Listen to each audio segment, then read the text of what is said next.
أعوذ بالله من الشيطان الرجيم. بسم الله الرحمن الرحيم. هل أتى على الإنسان حين من الدهر لم يكن شيئا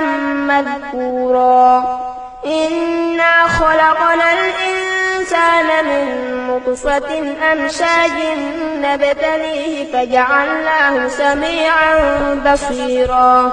إنا هديناه السبيل إما شاكرا وإما كفورا إنا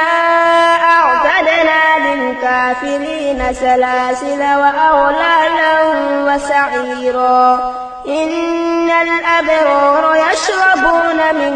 كأس كان مزاجها كافورا عينا يشرب بها عباد الله يفجرونها تفجيرا يوفون بالنذر ويخافون يوما كان شره مستطيرا فيطعمون الطعام على حبه مسكينا ويتيما واسيرا إنما نطعمكم لوجه الله لا نريد منكم جزاء